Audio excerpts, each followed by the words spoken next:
भगवते वासुदेवाय नमः।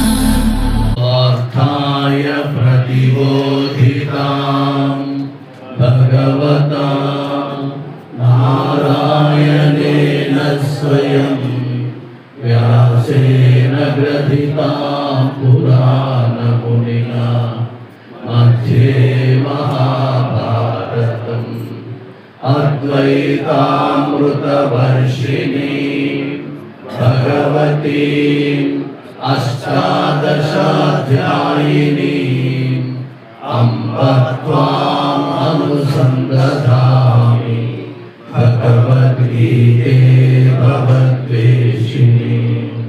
नमोऽस्तु ते व्यासविशालबुद्धे पुल्लारविन्दायतपत्रनेत्रा येन त्वया भारततैलपूर्णः प्रज्वालितो ज्ञानमयः प्रदीपः प्रपन्नपारिजाताय स्तोत्रवेत्रैकपाणये ज्ञानमुद्राय कृष्णाय गीतामृततुल्ये नमः। वसुदेवसुतं देवं कंसचाणूरमर्दनं देवकी परमानन्दं कृष्णं वन्दे जगद्गुरुं। मूकं करोति वाचालं पङ्गुं लङ्घयते गिरिं यत्कृपातमहं वन्दे परमानन्दमाधवम्। यं ब्रह्मा वरुणेन्द्ररुद्रमरुतः स्तुवन्ति दिव्यैस्तवैः वेदैः साङ्गपदक्रमोपनिषदैः गायन्ति यं सामगाः ध्यानावस्थिततद्गतेन मनसा पश्यन्ति यं योगिनः यस्यान्तं न विदुः सुरासुरगणाः देवाय तस्मै नमः। ఈరోజు 1 నుంచి 10 వరకు చదువుదాం. ఓం శ్రీకృష్ణ పరబ్రహ్మణే నమః. శ్రీమద్భగవద్గీత అథ నవమోऽధ్యాయः. రాజవిద్యా రాజగుహ్యయోగः. శ్రీభగవానువాచ ఇదం తు తే గుహ్యతమం ప్రవక్ష్యామ్యనసూయవే జ్ఞానం విజ్ఞానసహితం యజ్ఞాత్వా మోక్ష్యసే శుభాత్. రాజవిద్యా రాజగుహ్యం పవిత్రమిదముత్తమం ప్రత్యక్షావగమం ధర్మ్యం సుసుఖం కర్తుమవ్యయం. అశ్రద్ధానా పురుషాః ధర్మస్యాస్య పరంతప అప్రాప్య మాం నివర్తంతే మృత్యు సంసారవర్త్మని. మయా తతమిదం సర్వం జగద్వ్యక్తమూర్తినా మత్స్థాని సర్వభూతాని న చాహం చేష్వస్థితః న చ మత్స్థాని భూతాని పశ్య మే యోగమీశ్వరం. భూతగుణ చ భూతస్థః మమాత్మా భూతభావనః. యథాకాశస్థితో నిత్యం వాయుః సర్వత్ర గోమహాన్. యథా సర్వాణి భూతాని మత్స్థానీత్యుపధారయ. సర్వభూతాని కౌంతేయ ప్రకృతిం యాంతి మామికాం. కల్పక్షయే పునస్తాని కల్పాదౌ విసృజామ్యహం. ప్రకృతిం స్వామవష్టభ్య విసృజామి పునః పునః. భూతగ్రామమిమం కృష్ణం అవశం ప్రకృతిర్వశాత్. న చ మాం తాని కర్మాణి నిబధ్నంతి ధనంజయ. ఉదాసీనవదాసీనం అసక్తం తేషు కర్మసు మయా ధ్యక్షేణ ప్రకృతి श्रूयते सचराचरं हेतुनानेन कौन्तेय जगद्विपरिवर्तते। 31 శ్లోకం.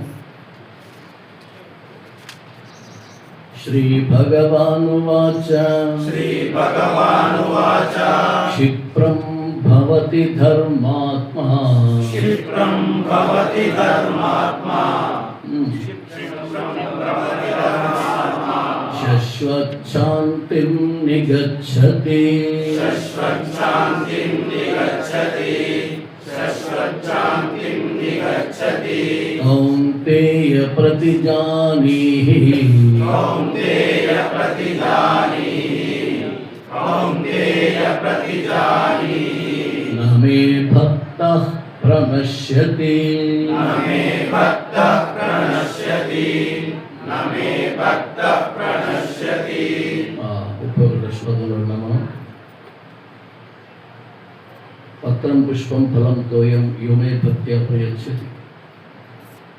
నిన్ను ఆరాధించిన వారిని, నిన్ను ఆశ్రయించిన వారికి ముక్తిని ఇస్తావు, లేకపోతే ఇవ్వవా అని అర్జునుడి సందేహాన్ని దృష్టిలో పెట్టుకొని, నేను అందరి యందు సమానమే, నాకు ఒక ద్వేషింపదగిన వాడు కానీ ప్రేమించదగిన వాడు కానీ లేడు.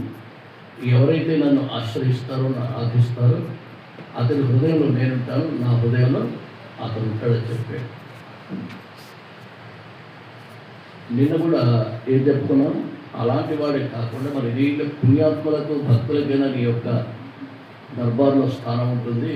మరి నీ దర్బార్లోకి రావాలని దుర్మార్గులకు ఆ స్థానం లేదా అంటే, ఎంతటి దుర్మార్గుడైనా కానీ నన్ను ఆశ్రయిస్తే అతనికి నా స్థానం కల్పిస్తానని నేను చెప్పుకున్నాను. ఇప్పుడు మనం ఎగ్జాంపుల్ వాల్మీకి చెప్పుకున్నాం కదా, అలాగే ఎప్పుడైతే భగవంతుని ఆశ్రయించి ఆరాధిస్తూ ఉంటాడో అతడు భక్తి అనేది సోకితే ఎంతటి పాపాత్ముడైనా పవిత్రుడవుతున్నాడు. నేను చెప్పుకున్నాగా పరస మీద ఇనుము తాకితే ఈ విధంగా బంగారంగా మారుతుందో, అనేక సంవత్సరాల నుండి పోగేసిన కట్టెలన్నీ ఒక్కసారి మనం ఈ పొరవ పెడితే ఈ విధంగా దగ్ధమైపోతాయో, అనేక సంవత్సరాల చీకటిగా ఉన్న గదిలో ఒక దీపాన్ని వెలిగిస్తే ఆ చీకటి అంతా ఈ విధంగా మటుమాయమైపోతుందో, అదేవిధంగా భక్తి అనేది సోకితే ప్రతి వ్యక్తి పవిత్రుడవుతాడు. కావాల్సిందేంటి? భక్తి. కాబట్టి అతను సాధువుగా పరిగణిస్తాను, అతను సత్పురుషుగా స్వీకరిస్తాను. అతను ఎన్నుకున్న మార్గం ఏంటంటే సత్సంగం. సత్సంగాన్ని మార్గాన్ని, సత్పురుషుల మార్గాన్ని తాను ఎన్నుకున్నాడు కాబట్టి అతన్ని సాధువుగా నేను స్వీకరిస్తానని చెప్పాడు.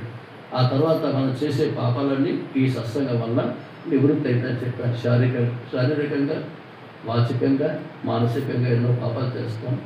అవన్నిటినీ కేవలం సత్సంగం ద్వారా, సత్పురుషుల కలయిక ద్వారా అవి నివారింపబడతాయని తెలుసుకున్నాను. ఇక ఈరోజు అలా పాపాలని నివారింపబడిన వ్యక్తి మరి ఈ విధంగా మారుతున్నాడు. పాపాలన్నీ పోయాయి, భక్తి కలిగింది కాబట్టి ఎంతటి దురాత్ముడైనా కానీ ఇక్కడ మహాత్ముడిగా మారుతున్నాడు. వాల్మీకి ఎంతటి దుర్మార్గుడు. ఈరోజు రామాయణ కావ్యాన్ని రచించిన ఆదికవిగా మిగిలిపోయాడు, మహాత్ముడిగా మారాడు. దురాత్ముడు వెళ్ళి భక్తి సోకితే మహాత్ముడిగా మారిపోయాడు. అలా మారిపోక ఇంకొకటి చెప్తున్నాడు. అలా మారిపోయిన వాడు ఏం చేస్తాడంటే, క్షిప్రం భవతి ధర్మాత్మ, అతడు ధర్మాత్ముడు కూడా అవుతున్నాడు. భక్తి అనేది కలిగితే చాలు ఎన్ని ఫలితాలు ఉన్నాయి. భక్తి కలిగితే అతడు ధర్మాత్ముడు కూడా అవుతాడు, పవిత్రుడు అవుతున్నాడు, ధర్మాత్ముడు అవుతున్నాడు. ఇప్పుడు శీఘ్రంగా క్షిప్రం భవతి ధర్మాత్మ, అతడు శీఘ్రంగా ధర్మాత్ముడు కూడా అవుతున్నాడు. అతను అలాంటి ప్రవర్తన వస్తుంది, ధర్మంగా జీవించిన ప్రవర్తన ఆయనలో కలుగుతుంది. ఆ విధంగానే జీవిస్తూ ఉంటాడు. అతను ధర్మాత్ముడు చెప్తున్నాడు. ఇప్పుడు మనం చెప్పుకున్నాక మన యొక్క ధర్మం ఏంటి? మానవుల యొక్క ధర్మం చెప్పాను. అగ్ని ధర్మం ఉష్ణాన్ని ఇవ్వడం, ఆవుకు పాలు ఇవ్వడం ధర్మం, మేఘానికి వర్షించడం ధర్మం. అవునా? ఇప్పుడు మేఘం వర్షించాలంటే దాన్ని మనం మేఘం అనం, అంటే తన ధర్మాన్ని కోల్పోయింది కాబట్టి దాన్ని మేఘం అని మనం పిలవాలి. అగ్ని ఉష్ణాన్ని ఇవ్వలేదు అనుకోండి, ఇవ్వకపోతే దాన్ని ఏమంటారు? అగ్ని అనరు. ఎందుకంటే తన ధర్మం అగ్ని ఉష్ణాన్ని ఇవ్వడం. అది ఉష్ణం ఇవ్వడం దాన్ని అగ్ని అంటారు ఎవరన్నా. నీటి ధర్మం ఏంటి? చల్లదనాన్ని ఇవ్వడం. నీరు చల్లదనం ఇవ్వకపోతే నీరు అంటారా? అన్నారు. మరి మానవ ధర్మం ఏంటి? బాగా తిరిగి పడుకోవడం మానవ ధర్మం. చెప్పింది మర్చిపోవడం మానవ ధర్మం. ఇదేనా ఇంకేమైనా ఉందా? శాస్త్రాన్ని అనుసరించి జీవించడమే మానవుని ధర్మం. శాస్త్రాన్ని అనుసరించి జీవించాడు. ఎందుకంటే శాస్త్రంలో ఏముంటుందంటే, ఇప్పుడు మనం చదివింది గీతాశాస్త్రం. ఇందులో చెప్తాడు పరమాత్మ, తస్మాత్ శాస్త్రం ప్రమాణంతే కార్య అకార్య వ్యవస్థితం అంటాడు. అర్జునా, నీకు చెప్తున్నాను నేను, నువ్వు ఏ కర్మను చేయాలన్నా, ఏ కార్యాలు చేయాలన్నా ఏం చేయాలో తెలుసా? శాస్త్రాన్ని అనుసరించాలి. శాస్త్రంలో ఏం చెప్పారో ఆ విధానాన్ని నువ్వు అనుసరించాలి. కార్య అకార్య వ్యవస్థితం, నువ్వు చేయదగిన కార్యాలేంటో శాస్త్రం నీకు తెలియజేస్తుంది, నువ్వు చేయకూడని కార్యాలేంటో తెలియజేస్తుంది. కాబట్టి చేయకూడని వదిలిపెట్టి చేయవలసినవి మాత్రం చేయడం. కాబట్టి నీకు తెలియని విషయాన్ని నీకు ఈ విధంగా తెలియజేస్తుంది. అయితే ఈ శాస్త్రాన్ని మనం ఎవరు? మానవులు, పశుపక్షులు కాదు. పశువులు మనం మానవులు. ఎందుకంటే పశువులకు మనకు తేడా ఉంది. అవి జీవిస్తున్నాయి, మనం జీవిస్తున్నాం. అవి తింటున్నాయి, మనం తింటున్నాం. అవి సంతానానికి అంటున్నాయి, మన సంతానానికి అంటున్నాం. అవునా? అవి గూడు కట్టుకుంటున్నాయి, మనం గూడు కట్టుకుంటున్నాం. మరి మనకు దానికి తేడేంటి? ఏమైనా ఉందా తేడా? మనకు కూడా పశువులేనా? మరి ఏమైనా తేడా ఉందా? ఏం తేడా? ఏం కావాలి? శాస్త్రాన్ని అనుసరించే విధానం వాటికి తెలియదు. ఇప్పుడు నువ్వేం చేయాలి? వాటికి తెలియదు, నువ్వేం చేయాలి? తెలుసుకోవాలి. తెలుసుకొని జీవించకపోతే నువ్వు పశువువే. పశువుకి ఏ విధంగా ప్రవర్తిస్తుందని దానికి ఏం తెలియదు కదా. కాబట్టి నువ్వు పశువు కాదు కదా. నీకు దానికి తేడా ఉందా లేదా? బుద్ధి ఉందా లేదా? విచక్షణ జ్ఞానం ఉందా లేదా? కాబట్టి నువ్వు శాస్త్రం తెలుసుకోవాలి. తస్మాత్ శాస్త్రం ప్రమాణంతే, నీకు అది ప్రమాణం. ప్రమాణం అంటే కరణకి ప్రమాణం. నీకు జ్ఞానాన్ని కలిగించే సాధనం అది. శాస్త్రం ఏంటంటే జ్ఞానాన్ని కలిగించే సాధన. కాబట్టి శాస్త్రాన్ని ఆశ్రయించాలి. నువ్వు మానవుడవు కాబట్టి, విచక్షణ జ్ఞానం ఉంది కాబట్టి, ఎలా జీవించాలో తెలియాలి. కాబట్టి ఏ కార్యం చేయాలో ఏ కార్యం చేయకూడదో నీకు తెలియాలి. కార్య అకార్య వ్యవస్థతో జ్ఞాత్వా శాస్త్ర విధానోక్తం. నీకు తెలియకపోతే పండితులను ఆశ్రయించు, గురువుని ఆశ్రయించు. శాస్త్రం తెలుసుకో, ఏ విధంగా జీవించాలన్నది శాస్త్రాన్ని తెలుసుకో. తెలుసుకొని నువ్వు కర్మ చేయగలదు అంటాడు. శాస్త్ర జ్ఞాత్వా శాస్త్ర విధానోక్తం. శాస్త్రం ఏం చెప్పిందో, ఏ విధానాన్ని బోధించిందో ఆ విధంగా నువ్వు తెలుసుకో. కర్మ కర్తం ఇహ అర్హసి. ఈ విధంగా తెలుసుకొని నువ్వు కర్మ చేయాలి. ఊరికి కర్మ చేయకూడదు. చేయడం వల్ల దానికి ఏ ఫలితం వస్తుందో నీకు తెలియదు. కాబట్టి శాస్త్ర విధానాన్ని తెలుసుకొని శాస్త్రాన్ని అనుసరించి జీవించాలి. మరి జీవించకపోతే ఏమవుతుంది అంటే ఇక్కడ చెప్తాడు, యశాస్త్ర విధి ముత్సృజ్య వర్తతే కామకారత అంటాడు. అంటే అర్థం ఏంటంటే, ఎవరైతే శాస్త్ర విధిని, శాస్త్రం నాకు అవసరం లేదు, నా ఇష్టం వచ్చినట్టు జీవిస్తా, నాకు శాస్త్రం నాకు తెలియదు, నేను తెలుసుకోను, నాకు అవసరం లేదు, నువ్వు జీవిస్తావు అనుకో, శాస్త్ర విధి ముత్సృజ్య వర్తతే కామకారత. ఎవరైతే అవసరం లేదని జీవిస్తూ ఉంటాడో అది పడైతే నస సిద్ధి మావాప్నోతి, నా సుఖం నా పరాగతి. వాడికి ఈలోక సుఖం ఉండదు, మరణించిన తర్వాత పరలోక సుఖం ఉండదు, మోక్షము రాదు. ఈలోక సుఖం లేదు, పరలోక సుఖం ఉండదు, ఆ తర్వాత మోక్షం అనే జ్ఞానం కూడా నీకు కలగదు. ఇప్పుడు శాస్త్రాన్ని ఆశ్రయించాను, విడిచిపెడతాను. మనం శాస్త్రం తెలియకపోతే తెలుసుకోవాలి. తెలుసుకొని మనం ఆ విధంగా కర్మాన్ని ఆచరించాలి. ఇప్పుడు మనం వివాహం నిర్ణయించుకుంటాం. మరి ఏ టైంలో వివాహం చేయాలని మనం పండితులు పిలిచి అడుగుతాం లేదు. నీకు తెలియదు కాబట్టి పిలుస్తూ అడుగుతున్నావు కదా. నీ జీవితం కూడా అంతే. నువ్వు పశువు కాదు, నువ్వు మనిషివి. శాస్త్రం తెలియకపోతే తెలుసుకోవాలి. ఏ విధానంలో జీవించాలని తెలుసుకోవాలి. ఆ విధానాన్ని జీవించాలి. మనం దేన్ని అనుసరించాలి? ఇప్పుడు ఆ శాస్త్రాన్ని అనుసరించకపోతే ఈ లోక సుఖం ఉండదు, స్వర్గాది లోకాలు లభించవు, తర్వాత మోక్షం అనేది నీ డిక్షనరీలో ఉన్నది కదా. అసలు కాబట్టి శాస్త్రం చదవాలి. ఇది అతడు ఈ శాస్త్రాన్ని చదువుతున్నాడు. ఎవరు? ధర్మాత్ముడు అవుతున్నాడు. కాబట్టి ఈ గీతా శాస్త్రం ఏదైతే ఇప్పుడు సీత ఉంది, సీతమ్మ లక్ష్మణుడు పెట్టిన గీతం దాటిందా లేదా? దాటితేనేది ఒక సంవత్సరం ఎక్కడుంది? రావణుని చెరలో ఉండిపోయింది. ఒక్క పని, చిన్న పని చేసింది. లక్ష్మణుడు పెట్టిన గీత దాటితే సీతమ్మ ఒక సంవత్సరం రావణుని చెరలో. మనం కూడా భగవంతుడు చెప్పిన ఈ గీతను దాటితే మనం కూడా అలాగే జీవించాల్సి వస్తుంది. సీతమ్మ గీతలు దాటకపోతే సుఖపడేది. మనం కూడా గీత చెప్పిన విధానాన్ని అనుసరిస్తే సుఖపడతాం. సీతమ్మ గీత దాటితే నీ అష్ట కష్టాలు పడిందో, నీవు కూడా గీతలు దాటకపోతే గీతలు చదువు, నువ్వు గీతలు చెప్పిన విధానాన్ని దాటిపోయావు అనుకో, తెలుసుకోలేక జీవిస్తున్నావు, నీ జీవితం కూడా అస్తవ్యస్తంగా మారిపోతుంది. ఏ విధంగా జీవిస్తున్నావు నీకు తెలియదు, ఏ విధానంలో జీవించాలో తెలియదు, ఏ విధంగా జీవించాలి అని ఏది తెలియకుండా జీవిస్తాం. కాబట్టి మనం పశువుతో సమానం అవుతాం.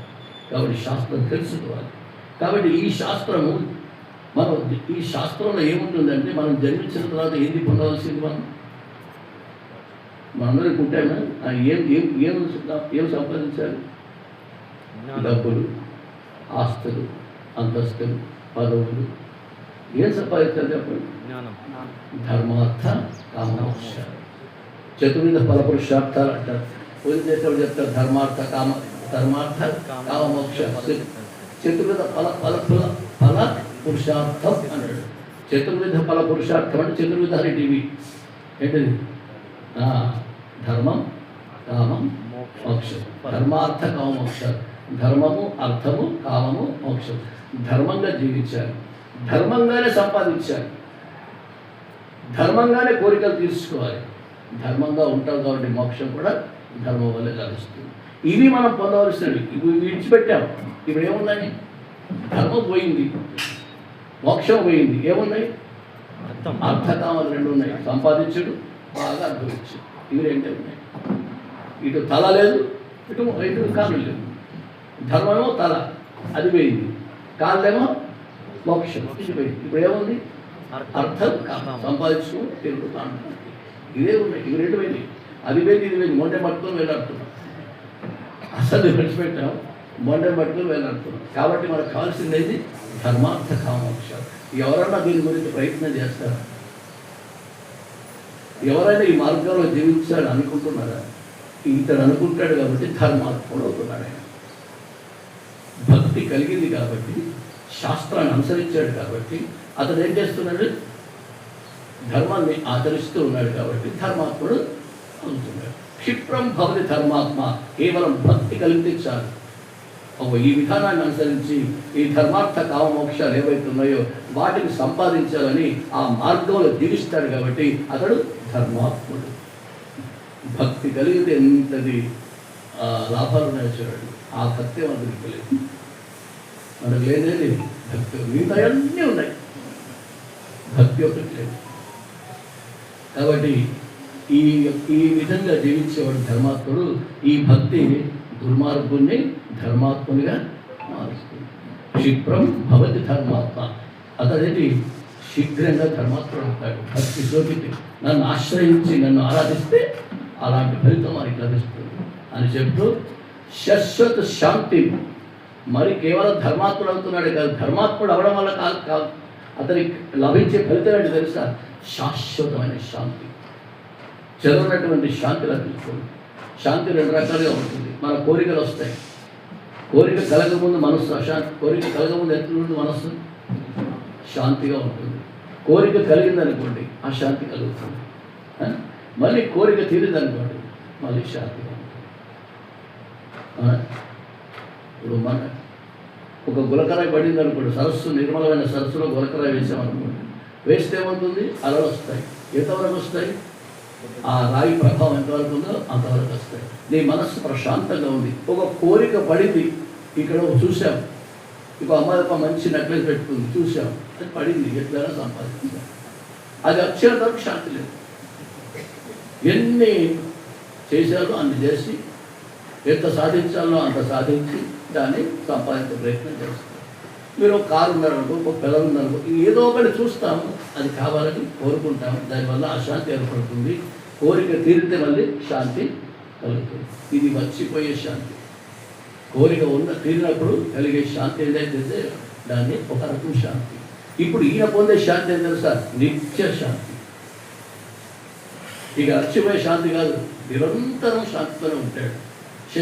శాంతి, శాశ్వతమైన శాంతిని ఆయన పొందుతున్నాడు, నిత్య శాంతి. ఎందుకంటే తెలుసా? హృదయంలో ఎవరున్నారు? నీలో కోరికలు ఉన్నాయి. ఆయన ఎవరున్నారు? పరమాత్మ చెడిపోయాడు. హృదయంలో పరమాత్మ చెడిపోయాడు కాబట్టి అతనికి ఎప్పుడు శాంతి. ఇక అశాంతి ఎక్కడిది? ఏది లేదని ఆయనకు అశాంతి. పరమాత్మ ఒక్కడుంటే సమస్తం తన వద్ద ఉన్నట్టే కదా. ఆయన మనకు చెంత ఉంటే మనకేం లేదేముంది, ఉన్నదంతా ఇదంతా ఆయనదే కదా. ఆయన ఉంటే మనకు కావాల్సింది ఏమీ లేదు. కాబట్టి ఆయన మన హృదయంలో చేరిపోయాడు. ఈ ధర్మాత్మ హృదయంలో పరమాత్మ చేరిపోయాడు కాబట్టి నిత్య శాంతి. అంటే పరమాత్మ హృదయంలో పెట్టుకున్న వారికి కలిగేది ఈ శాంతి, శాశ్వతమైన శాంతి, నిత్య శాంతి. ఎందుకంటే ఇది స్వరూపమే శాంతి స్వరూపం. మనందరం శాంతిగా ఉంటాం, అశాంతిగా ఉంటాం. ఎప్పుడు శాంతి స్వరూపం. ఎవరు ఆత్మస్వరూపం కాబట్టి ఆత్మ ఏంటిది శాంతి స్వరూపం. మనందరం శాంతి స్వరూపమే. కానీ లేనిపోనివన్నీ కలిగించుకొని అశాంతిగా మనం జీవిస్తున్నాం. నీ స్వరూపం శాంతి. మీరు ఎవరైనా ఆందోళనతో ఉన్నారనుకోండి, ఎవరైనా అశాంతిగా ఉన్నారనుకోండి, ఏంటంటే అశాంతిగా ఉన్నారు, ఏదో ఆందోళనతో ఉన్నారు అంటారా లేదా? మరి శాంతిగా ఏమంటే నీకు శాంతిగా ఉన్నారు అంటారా? ఎందుకంటే నీ స్వరూపమే శాంతి. నీ స్వరూపమే శాంతి. నీ హృదయంలో రాముడు ఉన్నాడా? శాంతి. నీ హృదయంలో కోరికలు ఉన్నాయా? అశాంతి. భగవంతుడు ఉంటే శాంతి, కోరికలు ఉంటే అశాంతి. ఇక నీ ఇష్టం. నువ్వు శాంతిగా జీవించాలి, శాంతిగా జీవించాలి, ఎక్కడికి జీవిస్తావు? శాంతి శాంతి శాంతి. నీ బోధ ఎన్నిసార్లు శాంతిలో నీ హృదయంలో ఎవరు ఉండాలి? పరమాత్మ ఉంటేనే శాంతి. ఏది ఉన్నా హృదయంలో శాంతి లేదు. కాబట్టి రాముడు ఉండే హృదయంలో కాముడు ఉండేడు, కాముడు ఉండే హృదయంలో రాముడు ఉండేడు. కాబట్టి కాముడు చేరిపోతే అశాంతిగా ఉంటాం, రాముడు చేరిపోతే శాంతిగా ఉంటాం. ఇప్పుడు మనందరిలో రాముడు చేరిపోయాడు కాబట్టి శాంతిగా ఉండేది దాటే వరకే. ఆ తర్వాత మళ్ళీ వస్తుంది ఇది ఇది వచ్చిపోయే శాంతి. మొదటి రకం శాంతి, వచ్చిపోయే శాంతి. ఈ తర్వాత రెండవ శాంతి రావాలంటే మనం ప్రయత్నం చేయాలి. కాబట్టి ఈ శాంతి అనేది ఎక్కడుంది? ఇప్పుడు బయట నుండి వస్తుందా? శాంతి కావాలి అందరికీ. ఓం శాంతి శాంతి శాంతి. ఈ శాంతి ఎక్కడ నుండి రావాలి? ఎవరిస్తారు ఈ శాంతిని? ఈ శాంతి అనేది నీ నుండే ఊరాలి. లోను బయట నుండి కూరేది కాదు, నీలో నుండే ఊరేది. ఇప్పుడు మనం బట్టలు ఉతుకుతాం, బట్టలు ఉతికితే ఆ తెలుపు వస్తుంది ఆ బట్ట, అది సబ్బు నుండి వస్తుందా లేకుంటే గుడ్డ నుండి వస్తుందా? సబ్బు నుండి వస్తుందా? గుడ్డలో తెలుపు లేకపోతే సబ్బుతో ఎరువు నూరితే ఎలా వస్తుంది? మనం బట్టలు ఉతికితే తెలుపు అనేది గుడ్డ నుండే రావాలి, సబ్బు నుండి రాదు. తెలుపు అనేది గుడ్డ నుండే రావాలి. అది గుడ్డ తెలుపు గుడ్డ కాబట్టి ఉతుకుతున్నాం, తెలుపు వచ్చేసింది. అంతే. ఉన్న మైలను తీసేసింది, తెలుపుగా మారింది. అంటే తెలుపు గుడ్డ నుండే రావాలి కానీ సబ్బు నుండి రాదు. అలాగే శాంతి నీలోనే ఉంది, కన్ను తెలుసుకోవడం లేదు. నీలోనే ఉంది శాంతి. ఇప్పుడు బాహ్యంలో వెతుకుతున్నాం, ఎక్కడ ఉంది శాంతి? ఏది చేస్తే శాంతి, ఏది పొందితే శాంతి? ఇది సంపాదిస్తే శాంత, ఇది సంపాదిస్తే శాంత, ఇది పొందితే శాంత, ఈ పదవి ఉంటే శాంతి. అన్నిటితో నిరంతరం నిద్రను లేచి పడుకునే వరకు ఇంద్రియాలు పోరాడుతూనే ఉన్నాయి. ఏది పొందితే శాంతి, ఏది పొందితే శాంతి, ఇది పొందితే శాంత, అది పొందితే శాంతి అని వెతుకుతూనే ఉన్నారు. కానీ ఎక్కడ ఆ శాంతి లేదు. చివరికి ఏమవుతుంది? ఇంద్రియాలను వెతికి వెతికి ఇది ఈ వ్యాపారం చేస్తే నాకు శాంతి వస్తుంది, ఈ ఉద్యోగం చేసేస్తే నాకు శాంతి ఉంది, ఈ పదవి పొందితే శాంతి ఉంది.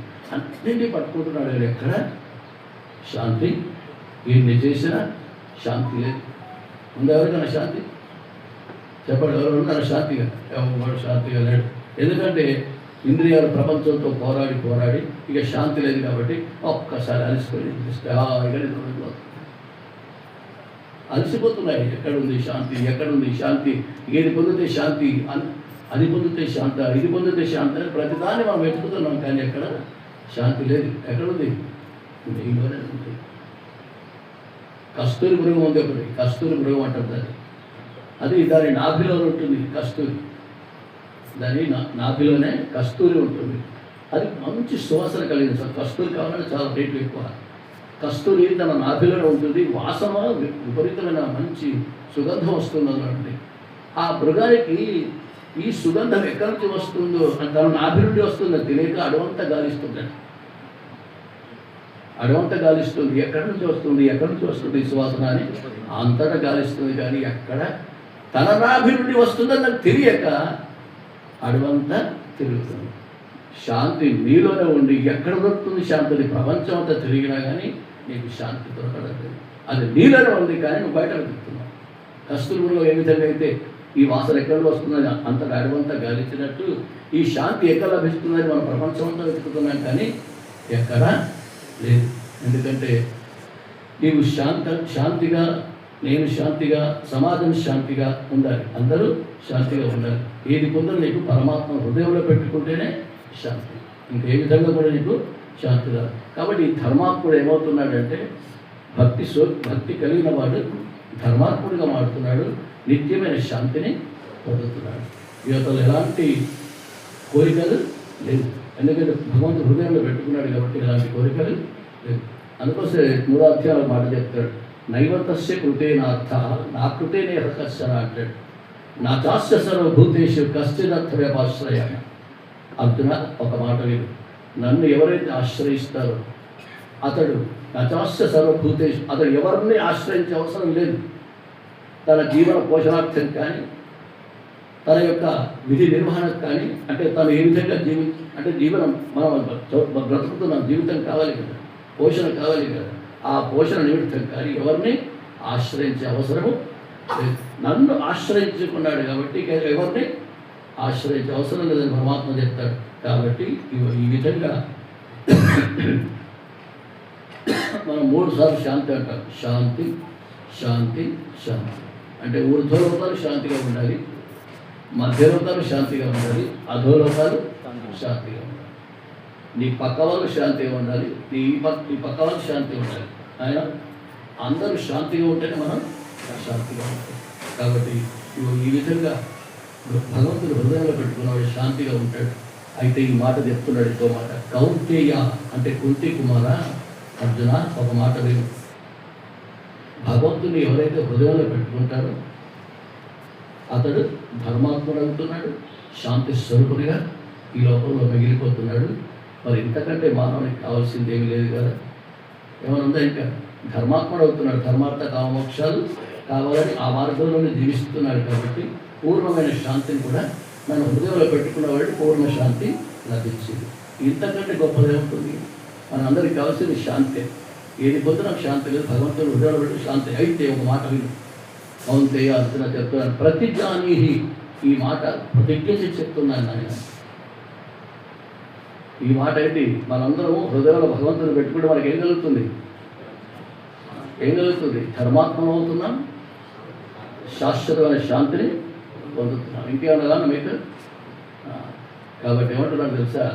కౌంతేయ, ఇది నేను చెప్తున్నాను మాట విను. ప్రతిజ్ఞానీహి, నువ్వు ఇది ప్రతిజ్ఞ చేసి చెప్పు. నేను కూడా ప్రతిజ్ఞ చేసి చెప్తున్నాను. ఇప్పుడు ఎవరన్నా నేను చెప్పిన మాట నమ్మలేదనుకో, ఎవరన్నా అంటారు అమ్మతోడు, నేను చెప్పినట్టు, నేను చెప్పింది సత్యం, అమ్మతోడు. ఇప్పుడు భగవంతుడు అంటే అమ్మతోడు నేను చెప్పింది విను. నమే భక్త ప్రణశ్యతి, నా భక్తుడికి నశింపులేదు పో. నువ్వు నాకు భక్తులు అయ్యావంటే నీకు నశింపు లేదు, ఇంకే కాదు. నేను ఉద్ధారణ చేసే కానే అనన్య చింతయంతో ఏ జనా పర్యుపాసతే తేషాం నిత్యాభియుక్తానం యోగక్షేమం అహం వహ. ఇంకేం కావాలి చెప్పు?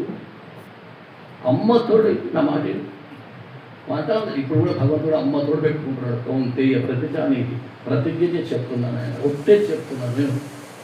భగవంతుడు ఇంత విశ్వాసంతో చెప్తున్నాడు. ఇప్పటికైనా ఎవరికైనా భగవంతుడిని ఆరాధించాలని ఆశ్రయించాలని కోరిక కలుగుతుందా? పరమాత్మ ఒట్టే చెప్తున్నాడు, అమ్మ తోడు నా మాటను, నువ్వు నన్ను ఆశ్రయించు, నీకు ఏది పొందే అవసరం లేదు, యోగక్షేమాలు నేనే వహిస్తాను ఆయన అని చెప్తున్నాడు. ఒట్టేసి చెప్తున్నాడు. ఎందుకంటే భక్తుడికి ఎప్పటికీ నశింపు లేదు. నమే భక్త ప్రణశ్యతి. ఇప్పుడు దీనిపై విశ్వాసం ఉంచే ఇప్పుడు 85 యజ్ఞాలు చేయడం జరిగింది. నా భక్తునికి నశింపు లేదన్నాడు పరమాత్మ. అందుకే ఎప్పుడెప్పుడు ప్రతి జన్మ వృద్ధగతి కలిగించి మోక్షాన్ని ప్రసాదిస్తాడు పరమాత్మ. కాబట్టి నా భక్తునికి ఎప్పుడు నశింపు లేదని ఆ మాట అన్నాడు. కాబట్టి మీకు 85 యజ్ఞాలు జరుగుతున్నాయి. లేకపోతే ఈ మాట లేకపోతే యజ్ఞాలు జరిగే అవకాశం లేదు. కాబట్టి మీరు భక్తులు అయ్యారనుకో, మీకు జీవితంలో ఎలాంటి నశింపు లేదు, ఎలాంటి సంకటాలు ఉండవు. మచ్చిత్త సర్వదుర్గాని మత్ప్రసాదాత్తరిష్యసి. పరమాత్మ ఒక మాట చెప్తాడు 18వ అధ్యాయం చివరిగా, అర్జున నీ మనస్సు నాయం తెలుసు, నువ్వు నాకు భక్తుడు కా, నీకేం చేస్తావు తెలుసా? మచ్చిత్త సర్వదుర్గా, నన్ను నాయందు మనస్సు కలిగి ఉంటే, నాయందు భక్తి కలిగి ఉంటే సర్వదుర్గాని సమస్తమైన కష్టాలను దూరం చేస్తాను. మచ్చిత్త సర్వదుర్గాని, సమస్తమైన కష్టాలు సంకటాలు నీకు ఏవైతే ఉన్నాయో అవి దూరం చేస్తాను. మత్ప్రసాద తరిష్యసి, నా యొక్క అనుగ్రహం వల్ల ఇవన్నీ నీకు దూరం అయిపోతాయి. నీకు ఏమి ఉండవు, దుఃఖం ఉండదు, కన్నీళ్ళు ఉండవు, ఈ విధంగా జీవించాలని ఆలోచన ఉండదు, ఈ విధానంలో బ్రతకాలని నీకు ఏది అవసరం లేదు. అవన్నీ నేను చూసుకుంటాను. నువ్వు చేయవలసిందేంటి? నీ మనస్సు నా ఎందుకు అనిపించింది. మచ్చిత్త సర్వదుర్గాని, సమస్తమైన సంకటాలను దూరం అయిపోతావు. పాత్రలు నడువరకే ఇట్లా పెట్టుకుంటాడు, కట్టి మీద పెట్టుకుంటాడు చేతులు. అంటే నన్ను ఆశ్రయించిన వాడికి సంసారం ఇంతవరకు మునిగిపోవడం అర్థం. అదేవిధంగా నన్ను ఆశ్రయించిన వాడికి ఎప్పుడు నశింపు లేదు. అసలు చివరిగా చెప్తున్నాడు, ఇది రాజవిద్య రాజవిద్య వైభవం. ఎందుకంటే ఈ విధంగా ఎవరైతే చేస్తారో, ఇప్పుడు ఏమంటాడు? మచ్చిత్త సర్వదుర్గాని మత్ప్రసాద తరిష్యసి, నా యొక్క అనుగ్రహాలు అన్నీ దాటిపోతాం, నీకు ఏ కష్టం ఉండదు. అథ చేత్ అహంకారాత్, ఒకవేళ నా మాట వినకపోతుగా, అథ చేత్ అహంకారాత్, అహంకారం అంటే ఏంటి? చెప్పితే వింటే అహంకారం, చెప్పకుండా వింటే అహంకారం. చెప్తే వినలేదంటే ఏమంటారు? ఆయనకి ఎంత అహంకారం. ఇప్పుడు మనకు కూడా అహంకారం, చెప్తే వింటున్నాను. అథ చేత్ అహంకారం, ఒకవేళ నేను చెప్పింది అహంకారం చేత వినని ఎడల, నా శ్రోష్యసి వినని ఎడ వినంచేసి నువ్వు నాశనం అయిపోతావు. నీ ఇష్టం, నువ్వు అష్ట కష్టాలు పడతావు, జీవితం వ్యర్థమైపోతుంది, నీ జీవితమే నాశనం అయిపోతుంది. ఏం చేస్తావు చెప్పు? ఏం చేస్తారు? భగవంతుని హృదయంలో పెట్టుకోవాలి, అతన్ని ఆశ్రయించారు, ఆరాధించారు. యోగక్షేమాలు తాను వహిస్తాడు. నేను ధర్మాత్ముడుగా మారుతున్నాడు. ధర్మార్థ కామోక్షంలో నీకు అవిద్య పొందడానికి అవకాశం ఇస్తున్నాడు. శాశ్వతమైన శాంతిని ప్రసాదిస్తున్నాడు. ఇంటి చేస్తున్నాను, నా మాట విను. నేను అమ్మతోడు చెప్తున్నా, వినకపోతే నాశనం అయ్యేది. అయితే నీ ఇష్టం. భగవంతుడు చెప్పడం ఆయన వంతు, వింటావా వినకపోతావా నీ ఇష్టం. అది మన మీద ఆధారపడుతుంది. కాబట్టి ఇంత చేసి, అందుకోసమే భక్తులు హామీ ఎందుకు భక్తులు, నువ్వు భక్తులు అయితే చాలు, తన ప్రేమనంతా నీకు వస్తాడు. ఆయన దగ్గర ఉన్నట్టు ఏంటి? ప్రేమ. భగవంతుడి దగ్గర ఏముంది? ప్రేమ తప్ప ఇంకొకటి లేదు. ఆయన ఆశ్రయించిన వారికి ప్రేమనే ఇస్తాడు, ఇంకోటి ఇవ్వడు. ఆనందం. కృష్ణ అంటే ఆనందం, ఎల్లప్పుడూ ఆనందంగా ఉంటాడు. కాబట్టి మనం ఆయన ఆశ్రయిస్తే మనకి ఇచ్చేదేంటి? ఆనందము, ప్రేమను మనం ఇస్తాడు. ఆయన ఎంత ప్రేమ చూపిస్తాడంటే, ఇప్పుడు రాముడు జన్మించాడు. రాముడు జన్మించిన తర్వాత అందరూ అయోధ్య ప్రజలంతా వెళ్ళి చూస్తున్నారు. నారాయణుడు జన్మించాడు కాబట్టి ఎంత అందంగా ఉన్నాడు స్వామి, పిల్లవాడు ఎంత అందంగా ఉన్నాడని ఊరంతా అయోధ్య అంతా వచ్చి చూస్తున్నారు. అందరూ చూస్తున్నారు. కొద్దిమంది అమ్మ ఎత్తుకోవచ్చు అని కౌసల్యాన్ని అడిగి, అయితే నేను కౌసల్యాదేవిని అడిగి కూడా ఎత్తుకున్న వాళ్ళు ఉన్నారు. ఎంతో హృదయానికి ఎత్తుకుని ఆనందపడ్డ వాళ్ళు ఎంతో ఉన్నారు. ఆ అందం చూస్తుంటే ఆ ఊయల నుండి జరగడం సాధ్యం కావడం లేదు. అంతటి అందగా అలా అందరూ చూస్తూ ఉన్నారు, అందరూ వెళ్తున్నారు. ఇలా 3 రోజులతో జరుగుతుంది. కానీ ఒక వ్యక్తి ఏడుస్తున్నాడు. ఎవరు అంటే చంద్రుడు. రఘువంశంలో, నా వంశంలో రాముడు జన్మించాడని సూర్యుడు 3 రోజుల నుండి ఆయన అస్తమించడం లేదు. అతనీయంగా చూస్తున్నాడు. ఎట్లా అంతటి అందప్రాణం ఉంది. అలా చూస్తూ ఉన్నాడు. 3 రోజులు అవుతుంది. 3 రోజులు అలాగే చూస్తున్నాడు. ఇక్కడ చంద్రుడు ఏడుస్తున్నాడు. రాముడు అంటాడు, వీళ్ళందరూ ఆనందంగా ఉంటే ఈయన ఏడుస్తున్నాడు ఎందుకు? దుఃఖానికి కారణం ఏంటని రాముడు చంద్రుడి దగ్గరికి పోతాడు. చంద్ర, ఎందుకు ఏడుస్తున్నాను? అందరూ నేను జన్మించాను, అందరూ ఆనందంతో ఉన్నారు, అందరూ వచ్చి చూస్తున్నారు, ఆనందపడుతున్నారు, నువ్వేమో దుఃఖిస్తున్నావు అంటే, స్వామి 3 రోజుల నుంచి ఆయన అస్తమించడం లేదు. ఆయన అస్తమిస్తే కదా నేను ఉదయించేది, నేను ఉదయిస్తే కదా నేను చూసేది. ఈ 3 రోజుల నుంచి ఆయన తదేకంగా నా వంశంలో జన్మించాడు రాముడని, నారాయణుడు నా వంశంలో జన్మించాడని ప్రేమతో 3 రోజుల నుంచి అస్తమించకుండా తదేకంగా చూస్తుంటే నేను ఎప్పుడు చూడాలి స్వామి? నీ దర్శన భాగ్యం నాకు కలగలేదని ఏడ్చాడు. నీ దర్శన భాగ్యం 3 రోజుల నుంచి నాకు కలగలేదు, ప్రజలంతా వీక్షించి ఆనందిస్తున్నారు, నేను మాత్రం ఈ ఆనందాన్ని పొందలేకపోయానని ఏడుస్తున్నాడు. మీరు ఎప్పుడైనా ఏడ్చారా? భగవంతుడు కావాలి. నువ్వు అక్కడ దిక్కులు గేట్లు ఎక్కడ భగవంతుడు కావాలని ఏడ్చాడు. ఏడిస్తే రాముడు అక్కడ వెళ్ళి అడిగాడు, ఎందుకు ఏడుస్తున్నావు ఆయన, అందరూ ఆనందపడుతున్న ఎందుకు దుఃఖిస్తున్నావు అంటే ఇవి విధంగా ఉంది అని చెప్తే, ఇవో నాయన నువ్వు వచ్చే జన్మలో నీకే మొదటి అవకాశం ఇస్తానంటాడు. నీకు ఒక వరం ఇస్తాను, వచ్చే జన్మలో నీకే మొదటి అవకాశం ఇస్తాను. వచ్చే జన్మ ఏంది? కృష్ణావతారం. కృష్ణావతారం ఎవరు చూస్తారు? మొదట ఎవరుంటారు? అందరూ పడుకుంటారు. ఎవరుంటారు? అర్ధరాత్రి పుట్టాడు స్వామి, ఎవరుంటారు? చంద్రుడే వచ్చాడు, ఆయనకు అవకాశం ఇచ్చాడు. ఇంకోటి ఏమన్నాడంటే, నీవు నన్ను నా దర్శనం లభించలేదు, నా కోసం దుఃఖించావు కదా నాయన, ఇంత ఆవేదన చెందావు కదా, నీ పేరును నా పేరుతో చేర్చుకుంటాను అని ఆ భక్తితో ఆ పేరు తెలుసుకున్నాడు. ఏమంటారు అందరూ? రామచంద్ర అంటారు, రామసూర్య అన్నారు. ఏమంటారు? అంతటి భక్తుడు కాబట్టి భక్తుని పేరును తన పేరుతో కలుపుకున్నాడు. అది ఆయన ప్రేమ. భక్తుని పేరును తనకు ఎక్కువ. అర్జునుడు ఏం చేశాడు? పత్రం, పుష్పం, ఫలంతో మనస్సు, బుద్ధి, చిత్తం, అహంకారం ఈ 4 అర్పించాడు. ఏమయ్యాడు? అతనికి సేవ చేశాడు. పార్థ భక్తుడి పేరు ముందు పెట్టుకున్నాడు. ఇక్కడ పార్థ సారథి, ఈయన పార్థుడు ఆయన. అంటే భక్తుడి పేరు ముందుంది, భగవంతుని పేరు తర్వాత. అందులోనేమో రాముడేమో ముందున్నాడు, చంద్రుడు తర్వాత ఉన్నాడు. ఇక్కడ భక్తునే ముందు పెట్టుకున్నాడు. ఇక్కడ 4 అర్పించుడు కాబట్టి, సమస్తాన్ని అర్పించుడు కాబట్టి, అంత నీదే అని గతి పతి భర్త అన్ని నువ్వే అని చెప్పి ఎప్పుడైతే ఆశ్రయించాడో అతని రథాన్ని ఎవరితో లేదు. అందుకోసమే పార్థ సారథిగా మారాడు. అలాంటి ప్రేమ నువ్వు అల్పంగా ఇస్తే నీకు అధికంగా ఇస్తాడు. ఇప్పుడు మనం ఇక్కడ కార్యక్రమం చేస్తున్నాం అనుకోండి, భగవంతుడికి కానీ ఏదైనా అల్పంగా ఇస్తే మీకు చెప్పలేదు, అధికంగా అనుగ్రహిస్తాడు. ఇప్పుడు ద్రౌపది ఉంది, స్నానానికి వెళ్ళింది, చెలికత్తలతో కూడి నదికి స్నానానికి వెళ్ళింది. వెళ్తే అక్కడ ఒక మనుష్యులంతా స్నానం చేస్తున్నారు. చేస్తుంటే వీళ్ళు అంతా అక్కడ వెళ్ళే వరకు ఆ స్త్రీలంతా వెళ్ళారు కాబట్టి ఈ మనుష్యులంతా బయటకు వెళ్ళిపోతున్నారు. ఎందుకంటే అక్కడ సభ్యత కాదు, వాళ్ళు స్నానం చేస్తారు కాబట్టి వాళ్ళంతా బయటకు వెళ్ళారు. ఒక్క ఋషిశ్వరుడు అక్కడే ఉన్నాడు.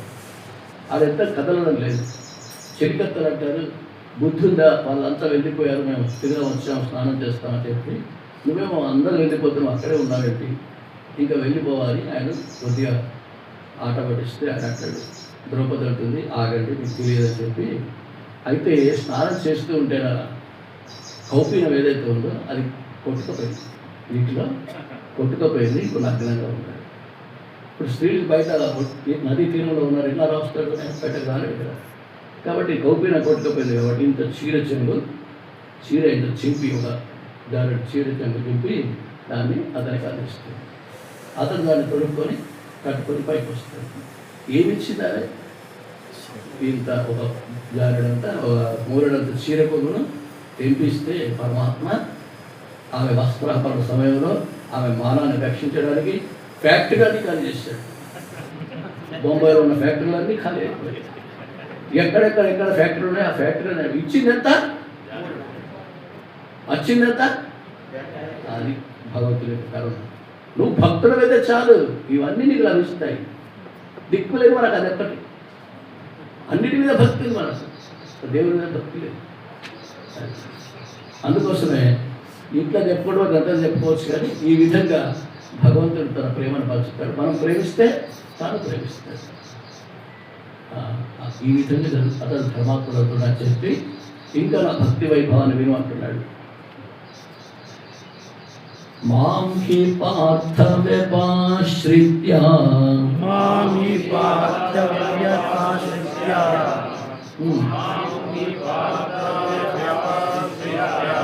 ఏభిః స్యుః పాపయోనయః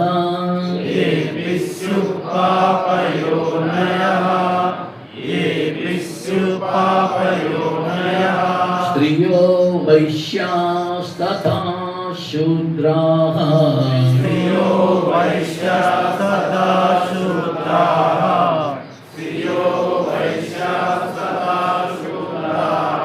ఏపి యాంతి పరాం గతిం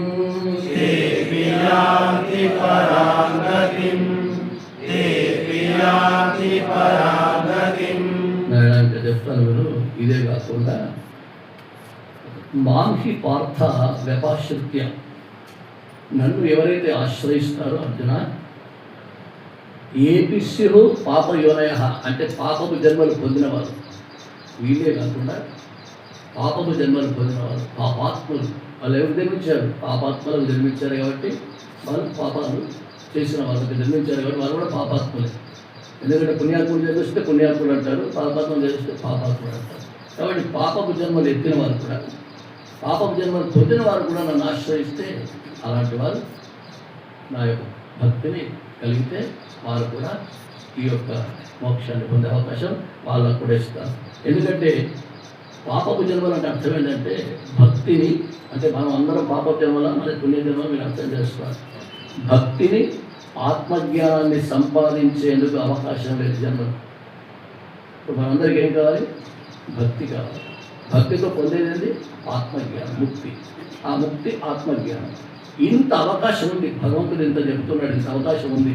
దీన్ని తెలియక, ఇది తెలియని వాళ్ళు ఎంతమంది ఉన్నారు? చాలామంది ఉన్నారు. కాబట్టి ఇప్పుడు దీన్ని తెలుసుకుని ఆచరించిన వాళ్ళు ఎవరు? వాళ్ళు పాపాత్మ. ఎందుకంటే ఆత్మజ్ఞానం పొందాలి. ఇది జన్మించింది ఎందుకు? ఆత్మజ్ఞానం పొందడానికి. భగవంతుడి ప్రేమను పొందితే ఆత్మజ్ఞానం పొందవచ్చు. కానీ భక్తి లేని వారికి ఆత్మజ్ఞానం కలగదు. భక్తితోనే ముక్తి. మనకు జన్మనిచ్చిందే ఆత్మజ్ఞానాన్ని పొందడానికి. బాగా విందులు చేసుకొని బ్రతకడానికి కాదు, ఆత్మజ్ఞానం పొందడానికి జన్మనిచ్చాడు. ఎందుకంటే పాలు త్రాగుతాం, పాత్రను ఏ విధంగా వదిలిపెడతామో ఆత్మజ్ఞానాన్ని పొంది ఈ దేహాన్ని వదిలిపెట్టాడు. అందుకోసం ఈ దేహాన్ని ఇచ్చాడు. శరీర మాధ్యం ఖలు ధర్మ సాధన, ధర్మ సాధన కోసం ఈ శరీరాన్ని ఇచ్చాడు. మనం బాగా భోగాలు అనుభవించడానికి కాదు, శరీర మాధ్యం ఖలు ధర్మ సాధన, ధర్మాన్ని ఆచరించడానికి, ధర్మార్థ కామమోక్షాలు పొందడానికి ఈ శరీరాన్ని ఇచ్చాడు. వాటిని పొంది దీన్ని వదిలిపెట్టాలి. పాలు త్రాగి మనం ఏ విధంగా పాత్రను వదిలిపెడతామో, తీరం దాటిన తర్వాత నావదను ఏ విధంగా వదిలిపెడతామో ఆత్మజ్ఞానాన్ని పొంది దేహాన్ని వదిలిపెట్టాలి. ఈ విధంగా పొందడానికి అవకాశం లేని జన్మలన్నీ పాపపు జన్మలు. ఇప్పుడు మనం ఆ మార్గాన్ని జీవించాలనుకో, భక్తి లేక, ఆత్మజ్ఞానం పొందలేక జీవించిన వాళ్ళంతా ఎవరు? పాపపు జన్మలే అర్థం చేసుకోవాలి. కాబట్టి ఇప్పుడు అందరూ ఎందుకురా ఈ జన్మ వచ్చింది అంటే, ఎందుకని అంటారు? ఏం జన్మ ఎందుకు వచ్చింది అంటే, ఎందుకు వచ్చింది జన్మ? ఆత్మజ్ఞానం పొందడానికి జన్మ ఇచ్చాడు. కానీ చాలామంది ఎందుకు ఇచ్చాడు జన్మ అంటారు. అంటే ఆత్మజ్ఞానం పొందడానికి ఇచ్చాడు కానీ భోగాలు అనుభవించడానికి కాదు. కాబట్టి ఆత్మజ్ఞానం అంటే ఏంటి తెలుసా? ఆత్మజ్ఞానం అంటే ఏంటి? ఆత్మజ్ఞానం పొందాలి. భక్తితో భగవంతుని ఆశ్రయించి ఆత్మజ్ఞానం పొందితేనే ముక్తి. మరి ఆత్మజ్ఞానం అంటే ఏంటి తెలుసా? ఎవరైనా తెలియదు. ఆత్మజ్ఞానం అంటే ఏ వ్యక్తిని చూసినా, ఏ వస్తువుని చూసినా దాని వెనుక ఎవరు ఉన్నారు? అందరి హృదయంలో పరమాత్మను, అన్నింటిలో పరమాత్మను దర్శించడమే ఆత్మజ్ఞానం. తుకారాం ఉన్నాడు, ఒకరోజు వడ్డిస్తున్నారు అందరూ. అక్కడ భోజనాలు పెడుతున్నారు. భోజనాలు పెడితే రొట్టెలు పెడతారు మహారాష్ట్రలో. రొట్టెలు పెడుతుంటే రొట్టెలు అన్నీ వడ్డిస్తున్నారు. ఆ రొట్టెల తర్వాత నేతి గిన్నెలు పెట్టి నేతిని అందులో రొట్టెల్లో ఆ నేతిని అందులో ముంచుకొని మెత్తపడిన తర్వాత తినేవారు. ఆ విధంగా పంపి భోజనం జరుగుతున్న సమయంలో ఈయనకు తుకారాంకి ఏం పెట్టారు? రొట్టెలు పెట్టారు. అందరికీ రొట్టెలు పెడుతున్నారు. ఇంకా నెయ్యి రాలేదు. అంతలో ఒక కుక్క వచ్చి ఆ రొట్టెలు ఎత్తుకొని పోతే అతడు అలా వెళ్ళగానే నెయ్యి తీసుకొని వచ్చాడు. ఇతను నెయ్యి వడ్డించేవాడు నెయ్యి తీసుకొని వచ్చాడు. ఆ నెయ్యి దిగిన తీసుకొని రంగా ఆగు ఇగో ఆ రొట్టెలు గట్టిగా ఉంటాయి, ఈ నేతిని పెట్టుకొని తిను అని పెట్టబడ్డాడు. అంటే కుక్కలు ఎవరు దర్శించాడు? పరమాత్మని దర్శించాడు. అది భక్తి అంటే. ఎవరిని చూసినా వారిలో పరమాత్మని కనిపించారు కానీ ఇంకొకటి కనిపించి అందరి హృదయంలో ఉన్నది. సర్వస్య చాహం హృదయ సన్నివిష్ట అన్నది హృదయంలో ఉందని నేనే. కాబట్టి మనం ఆ విధంగా మనం శరణ పొందితే ఆ విధమైనటువంటి ఫలితం మనకు వస్తుంది. ఇంకోటి భగవంతుని శరణ పొందడం స్త్రియో వైశ్య స్తథా శూద్రాహ. స్త్రీలని అంటే లింగభేదం లేదు. ఈ ఆత్మజ్ఞానం పొందడానికి లింగభేదం లేదు. వైశ్య అన్నాడు వర్ణభేదం లేదు. శూద్ర అన్నాడు జాతి భేదం లేదు. ఎవరైనా సరే, ఎంతటి పాపాత్ములైనా సరే, ఎంతటి పాప జన్మలు ఎత్తినా సరే, ఇప్పుడు నన్ను ఆశ్రయించు. ఇంతవరకు నీకు తరించే మార్గం తెలియదు, ఎవరిని ఆశ్రయించాలో తెలియదు, ఎలా శాంతి పొందాలో తెలియదు, ఎలా ధర్మార్థక మోక్షాలు పొందాలో తెలియదు. కాబట్టి ఇవన్నీ నువ్వు తెలుసుకోవాలంటే ఏం చేయాలి? భగవంతుని ఆరాధిస్తే ఇవన్నీ నీకు లభిస్తాయి. సమస్తమైన కష్టాలు దూరం అవుతాయి. ఏ సంకటాలు ఉండవు, ఏ కన్నీళ్ళు ఉండవు, ఏ బాధలు ఉండవు. హాయిగా జీవిస్తావు. తర్వాత ముక్తిని కూడా పొందుతావు. ఇవన్నీ అతని శరణు పొందితే ఎంతటి వారైనా.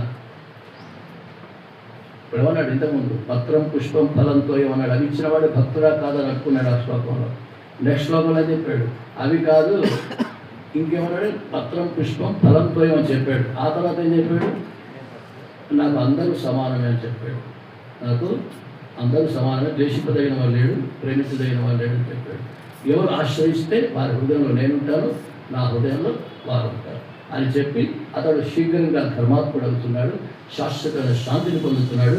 అంటున్న నేను చెప్పిందిలో అమ్మ తోడు ఇది తప్పదు అని ప్రతిజ్ఞ చెప్పాడు. ఆ తర్వాత వైశ్యులు కానీ శూద్రులు కానీ జాతి భేదం లేకుండా, వర్ణ భేదం లేకుండా, ఇవన్నీ లింగ భేదం లేకుండా ఎవరు ఆశ్రయించినా చాలు, ఎంతటి పాపాత్ముడైనా చాలు, ఇంతవరకు పాపమని ఎంత దురాత్ముడైనా చాలు, ఇప్పుడైనా పాపపు జన్మలు ఎత్తిన వారైనా పర్వాలేదు, వీళ్ళంతా ఇప్పుడు నన్ను ఆశ్రయిస్తే, భక్తితో నన్ను ఆశ్రయిస్తే అన్ని కుట్రలు వస్తాయి. కాబట్టి ఎవరైనా సరే నన్ను శరణు పొందితే నా స్థానాన్ని, మోక్షాన్ని ప్రసాదిస్తాను. మోక్షం అంటే ఏంటిది?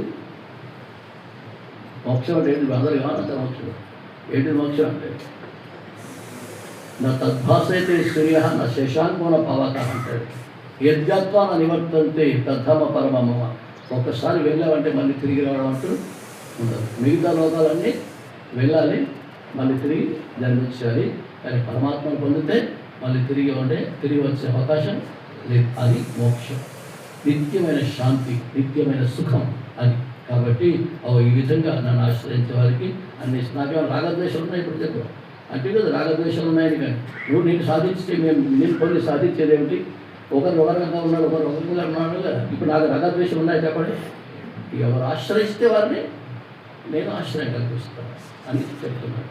ఇంకా 2 శ్లోకాలు ఉన్నాయి, టైం లేదు. రేపు అందరూ తెచ్చుకోండి భగవద్గీత, అక్కడ కూడా చెప్తారు. ఈ 2 శ్లోకాలు కంప్లీట్ చేసేస్తాను. ఎందుకంటే ఇవి చాలా మనకు టైం కూడా లేదు. ఇప్పుడు అన్నీ కార్యక్రమాలు ఉన్నాయి కాబట్టి ఈ 2 శ్లోకాలు మనం రేపు చెప్పుకున్నాం. ఇవి కూడా అద్భుతమైనటువంటి శ్లోకాలు. చివరి శ్లోకం ఇక మనం అది జీవితంలో మర్చిపో. అలాంటి శ్లోకం చివరి మన్మనాభవద్భక్త అత్యాది మాం నమస్తు అని తాను ఎంత స్థాయికి దిగజారిపోతాడో పరమాత్మ నీ కోసం 10 మెట్లు కాదు 100 మెట్లు దిగి వచ్చి నేను అడుగుతున్నాడు, నీ భక్తి నాకు పంచరా, నీ భక్తి నాకు పంచరా అని. మిద్దెపై ఉన్నవాడు మెట్లన్నీ దిగి వచ్చి నీకోసం ఏ విధంగా మాట్లాడతాడో అది మనం చివరి శ్లోకంలో తెలుసుకున్నాం. అంతటి ప్రేమ భక్తులు చేతులు జోడించి భగవంతుని హృదయంలో పెట్టుకొని అనాలి. చేతులు పక్కకు పట్టు అట్లే వస్తాయి చేతులు. భక్తి అంటే అది, ప్రేమ అంటే అది. ఏముంది మనం నోరుతో అనడం కాదు, మనం నామాన్ని పలుకుతుంటే ఎక్కడ దేంతో పలుకుతాం? నాలుకతో నామాన్ని పలుకుతుంటే హృదయంలో పరమాత్మ నాట్యం ఆడాలి. అది సంకీర్తన, అది భక్తి. అర్థమైందా? ఓం వసుదేవాత్మజాయ నమః, ఓం పుణ్యాయ నమః, ఓం శ్రీకృష్ణాయ నమః.